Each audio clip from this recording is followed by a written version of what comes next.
Welcome to another episode of the Federal Newswire Lunch Hour Podcast with your host, Andrew Langer.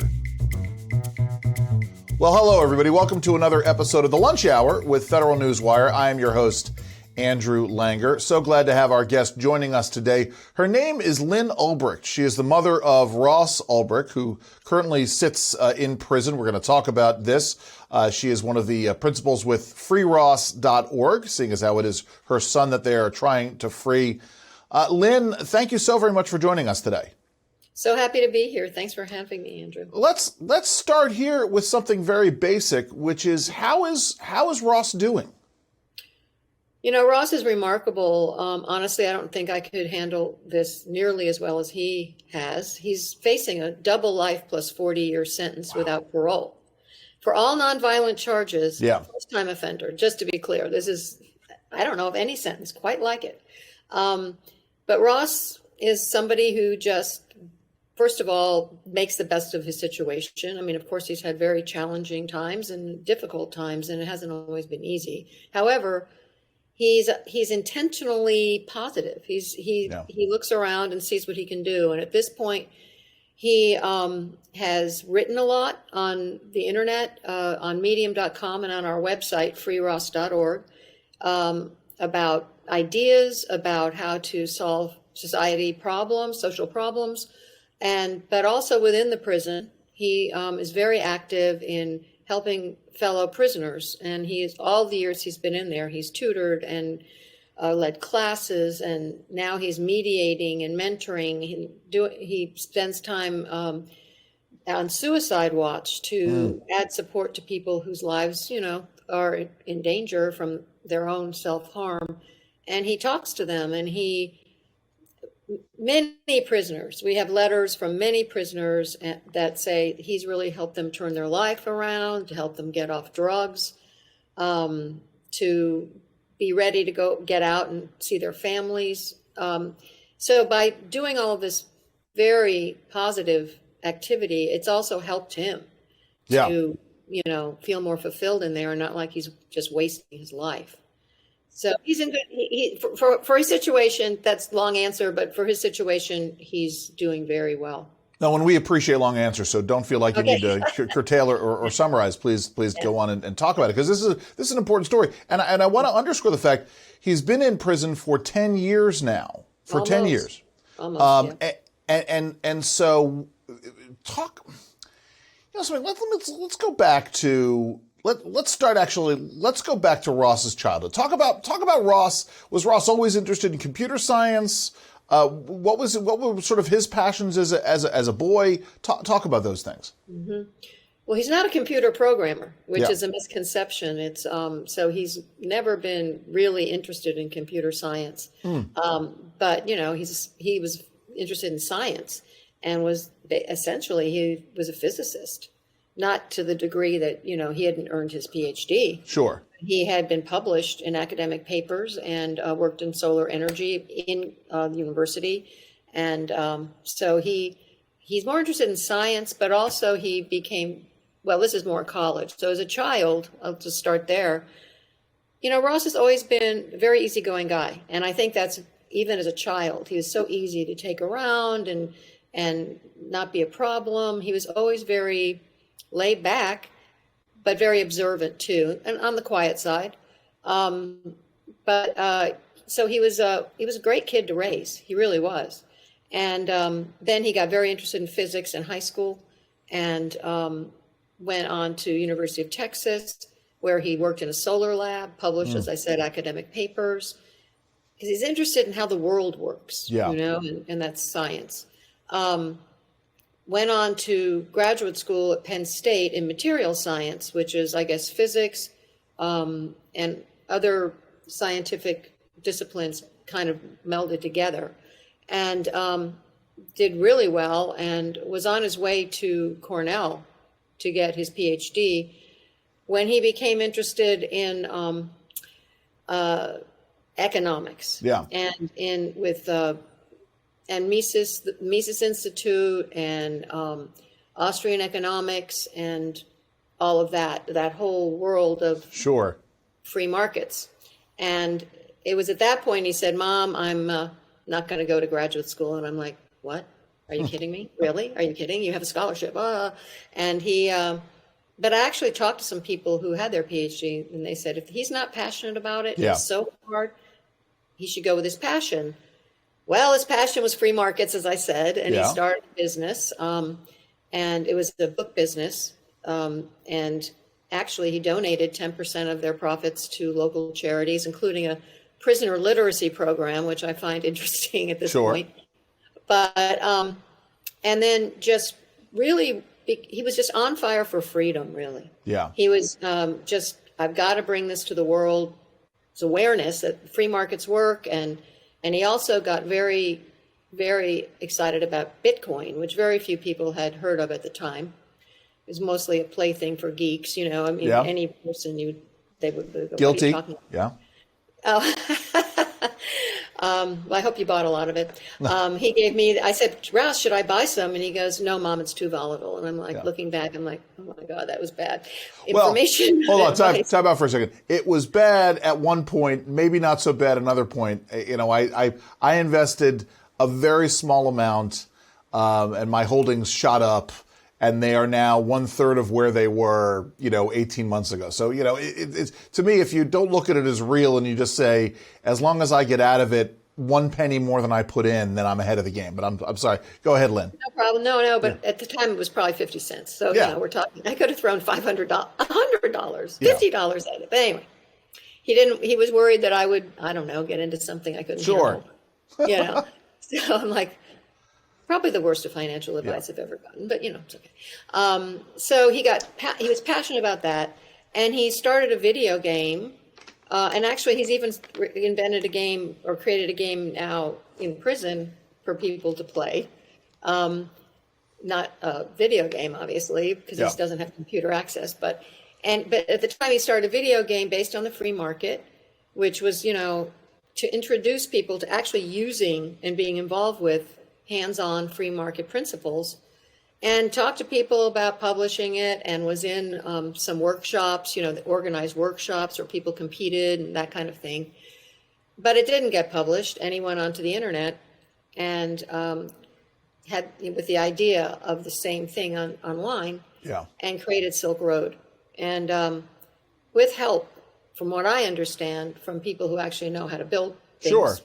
Complicated things. He was, again, not a computer programmer. That's a wide misconception. But Lynn, it seems that the thread here is to take the applied and to take the theoretical and to turn it into something that is applied. So whether it's taking physics and turning it into applied science and materials, to taking the theoretical principles of free market economics and turning it into something that is practical, usable, and helps people. That seems to be a continuing thread in Ross's life. I mean, what are your thoughts there? I think they're exactly right. That's very perceptive, because he's not just a theoretician. He wants to apply it to the real world. Well, it's interesting, not to cut you off, but because I've worked with folks who are doing this. Both cryptocurrency, right? Cryptocurrency, it's a thing, and the things can be used for good and bad. And blockchain, which is a technology that underpins cryptocurrency, can be used for good or bad. And it all depends on how you're willing to use it. So I know folks who are trying to find ways to take the blockchain technology and use it for things like election integrity or census taking in refugee camps or keeping track of carbon emissions or what have you. All of those things can be done. It's just a matter of how you use it. So let's sort of fast forward a little bit. I had another question there that I may wind up coming back to. Something. Let me go here. So, not to go because obviously we all have no interest in relitigating Ross's case, but I want to go to the moment where I don't know. Were you in the courtroom when Ross got sentenced? Yes. It was the worst day of my life. I mean, not to peel back a but I think it's important that folks understand you as a mother being in there and what that must have been like. Can you talk about that? Honestly, I went into shock when I heard the sentence. It was a very, I won't go into the details of the sentencing, because in my case, from my perspective, I mean, I think I've never seen anything like it, really. But in any case, it came out that, it was essentially a death sentence, a death in prison sentence. Yeah. And I went into shock. I was just shocked and kind of, I don't know, it was weird. I just couldn't feel any emotion except shock. So I ended up going out and speaking to the press with our lawyer and my husband. And, we were, hey, they're outside. They want to talk to you and that kind of thing. And I did it. And I was just very dispassionate. Yeah. I was so angry too. But later, when I had time to have it all hit me, it was just absolutely devastating. It really was devastating. I don't know. Have the federal government come down on your son like Sure. that, and this judge, it's shattering, really. Well, and they're so powerful. Sorry, I'm there. Please, sorry, go ahead. No, I thought the sentence was outrageous. I didn't think in America, this would happen. Honestly. Well, I've learned a lot since about how it is happening. Yeah, talk about the issue of disparate sentencing, because this sort of gets at the crux of all of this. And again, talk about Ross's sentence, but also talk about the sentences of the folks who were using Silk Road and how there's a disconnect here. So talk about that. Yeah, well, all of the sentences added up of the people involved with Silk Road are a fraction, not even close in the same universe as Ross's. None of them got over 10 years, and wow. I think all of them got quite a bit less. The biggest drug seller on the site is out. He got 7 years. Wow. Ross was not accused of actually selling drugs. He was not convicted of that. I'm not making excuses for what happened on Silk Road or what he did. I'm really not. And he isn't either. By the way, I just want to make that point. He has grown up. He's now almost 40. Sorry, 39. Oh my God, he's not 40 yet. But I guess 39 is almost 40.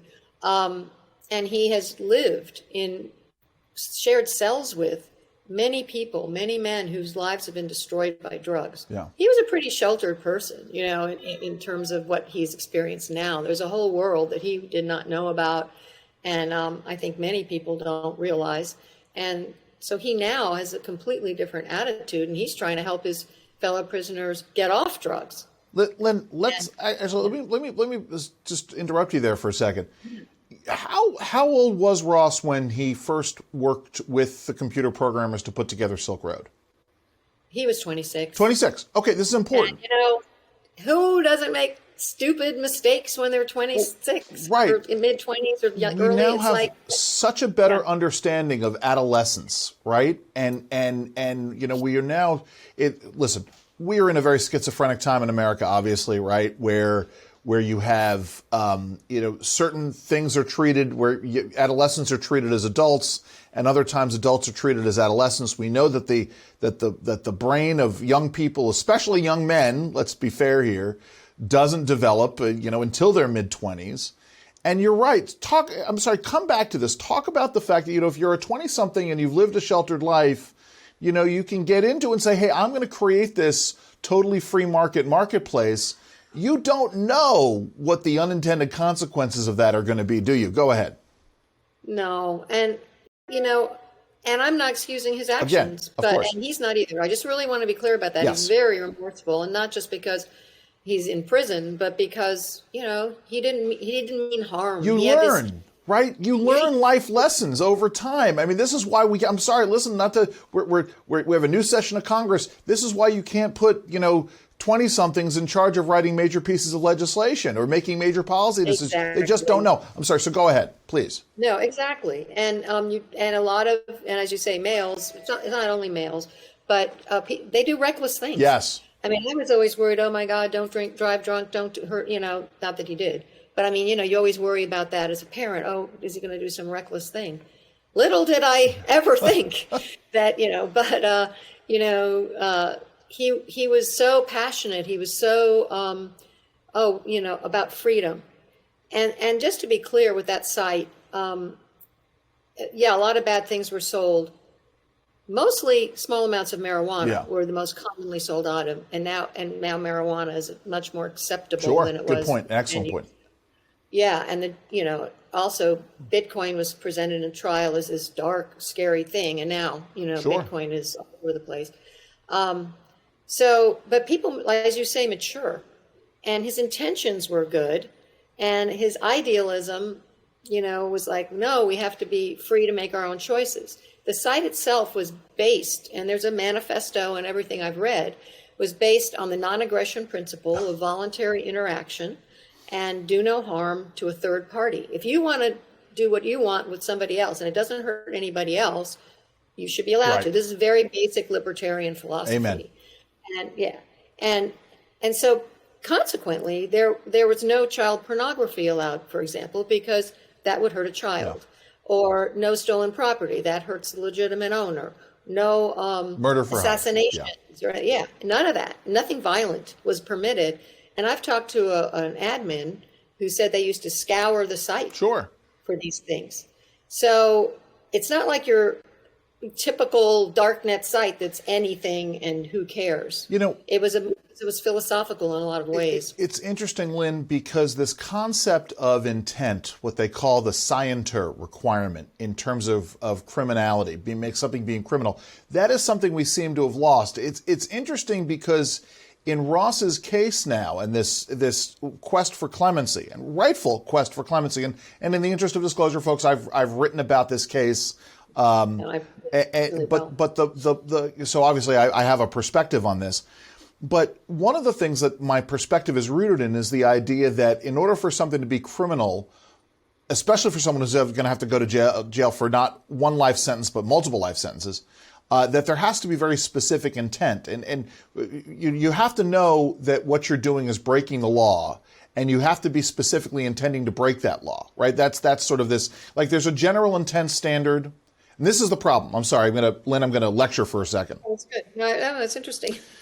So this is the problem in modern America, in that this specific intent standard in many cases has been replaced by what's called a general intent standard.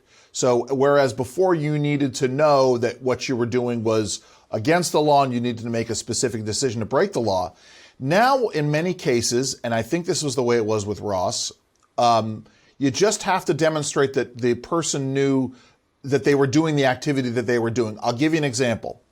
Under the Clean Water Act, right? There are, Lynn, I don't know if you know this, but there are criminal penalties that can be associated with violating the Clean Water Act.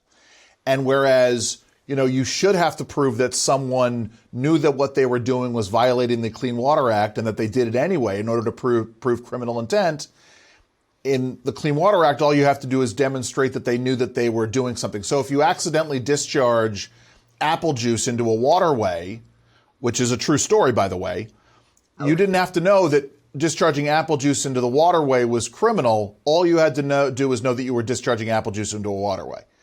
And this is a real problem. And in an era in which Henry Silverglade, the great author, wrote a book called 3 Felonies a Day, in which he posits that each American commits on average 3 felonies a day, it then becomes a very Lavrenti Beria-like society. Lavrenti Beria was the head of the Russian secret police who said, show me the man and I'll show you the crime.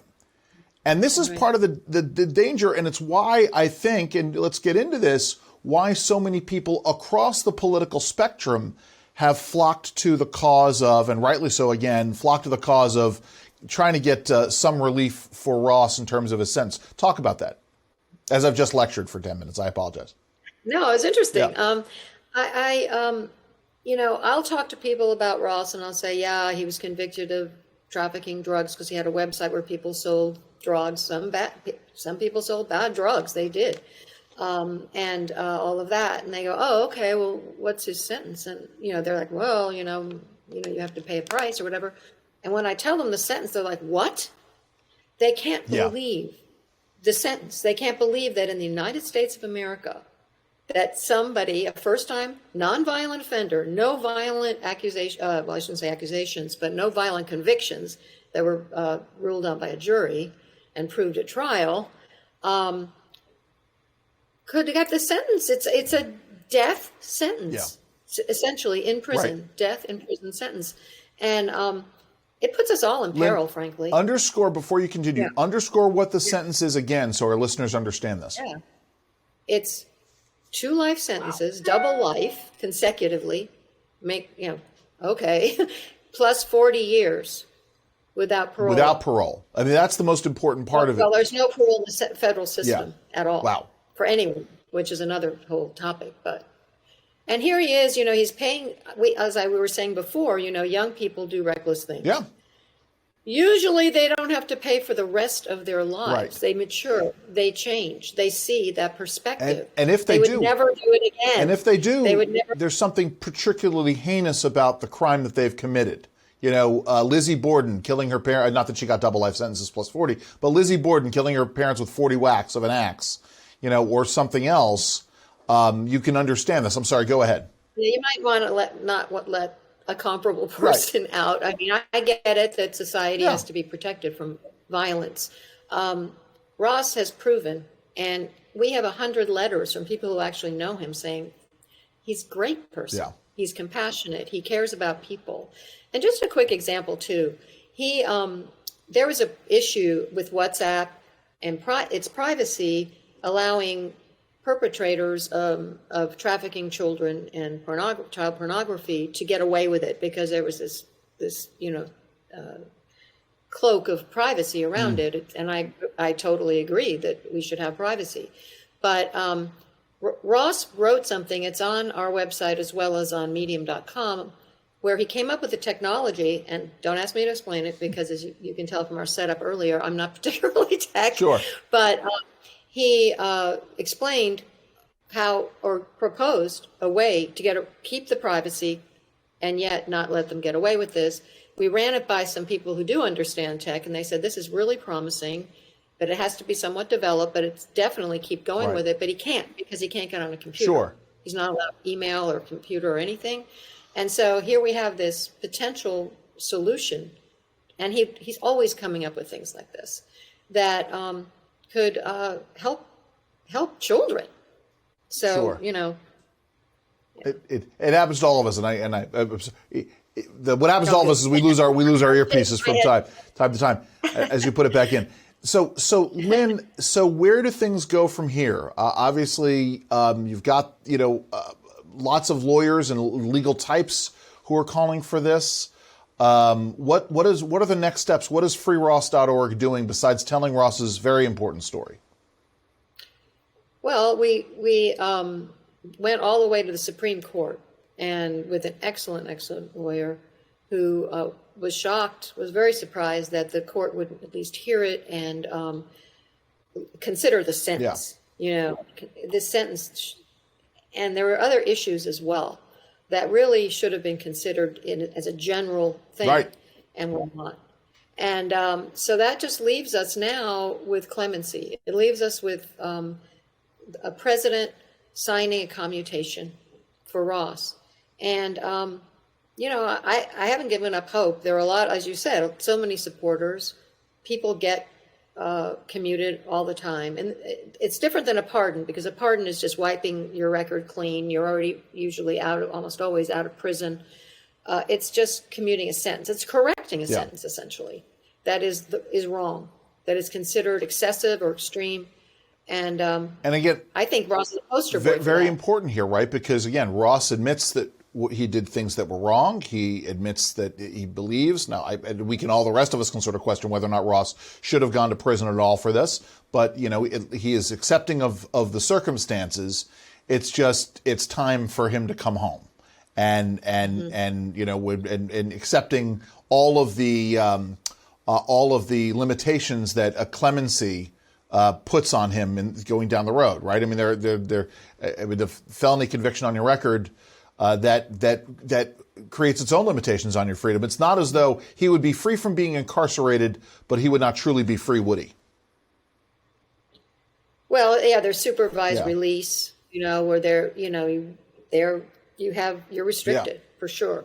It's not like, I can get it on the computer. Well, first of all, how could he? It's almost 10 years he's been on the computer. I'm going to create another Silk Road, or I'm going to deal drugs or anything. Ross, that's not who he is anyway.